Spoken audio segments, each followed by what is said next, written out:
She found new love after her husband died, but an old picture showed them together in another life. At weddings today, it's customary to hire a professional photographer to take hundreds, if not thousands, of pictures of the big day. And those images often capture everything from the moment the bride slips into her gown to the end of the reception, when the newlyweds leave in a chauffeured car.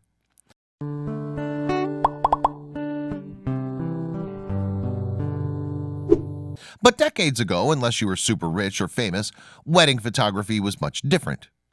All that Englishwoman Ollie Holmes had to remember her 1950s wedding by, for instance, were a few black and white snaps. These showed her 18-year-old self smiling from ear to ear, linking arms with her 21-year-old husband who was wearing his military uniform. The couple went on to have 2 children together before sadly parting ways. Then Ollie met the man who became her second husband, Carl Ingram, at a friend's wedding. She felt drawn to the outgoing stranger, and before she knew it, the two had also started a life together.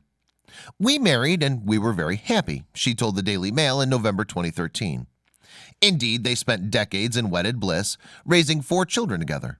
But Carl passed away in 2010, rocking Ollie's world in a way she could never have foreseen.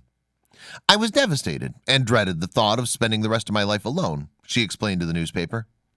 Ollie subsequently spent 2 years on her own after Carl's death, perhaps thinking that she would see out the end of her days as a widow. But to her surprise, everything changed when her daughter Lisa invited her to a family Christmas party in 2012. Also in attendance was a man called Willis. Willis himself had experienced love and loss, having married his first wife in 1955. The young Army corporal wore his uniform to exchange his vows, but the pomp and circumstance of the big day quickly dissipated. He went straight back to his duties and didn't even share a honeymoon with his new spouse. The young couple then had a son and a daughter together before splitting 10 years after saying "I do." Willis's wife had left him for another man who she thought was more exciting than her steady, kind, traditional husband. And while Willis begged her to stay, she took the children and began a new life regardless. Nevertheless, Willis and his wife remained on good terms. They shared custody of their children and so naturally kept in touch as they grew up. And when she visited, Willis would never allow his ex to travel to and from his house by bus, insisting instead that he drive her back and forth in his car, a sign that they shared respect for each other, despite their marriage having fallen apart. And although weekly custody visits kept him in touch with his partner from his first marriage, Willis was also able to rebuild his personal life. He met, fell in love, and tied the knot with a second wife.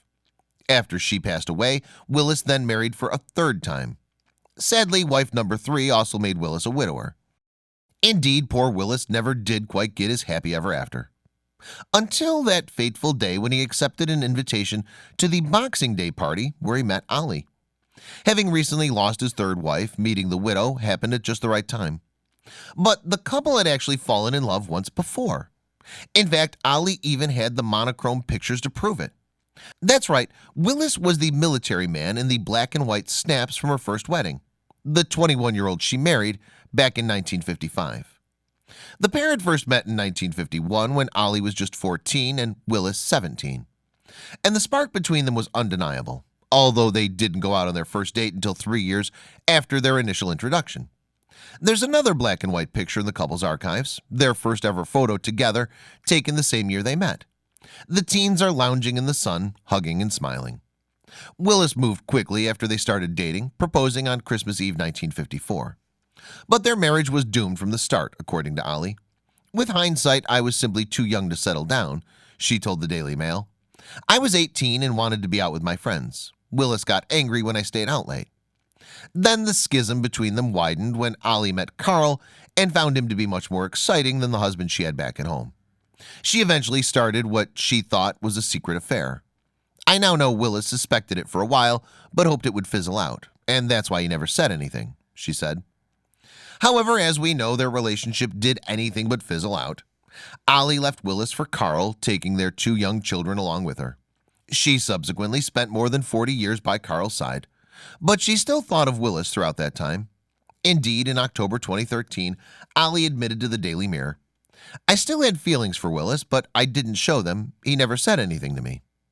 And Ollie realized just how strong those feelings were when her daughter called her to tell her that Willis's 3rd wife had passed. Ollie initially misunderstood the news, however. She said to the Daily Mirror, My youngest daughter called to tell me, and I thought she said Willis had died. My heart just stopped. I was really shocked.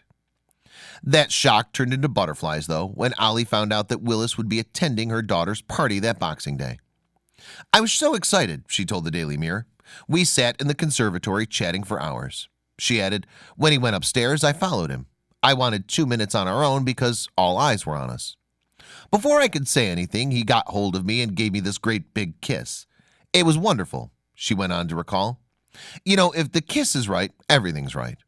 That's when I heard the grandchildren shouting, Granddad's kissing Grandma. And within 2 weeks of that reunion, Ollie and Willis had fully rekindled the flame. He even went home to gather his things and moved right into his former wife's home. This time, however, they were wary of rushing into anything more serious. Both of us were going through a bereavement and didn't want to make any life-changing decisions until we were absolutely sure, Ollie said to the Daily Mirror. 6 months later, though, the couple's daughter Lisa returned a piece of jewelry her mother had given her. The engagement ring Willis had given Ollie almost 60 years before. And not long after that, he got down on one knee again and offered his first wife the same ring. They later walked down the aisle in August 2013 to the perfect song, Barry White's My First, My Last, My Everything. Please don't forget to share this video with your friends below.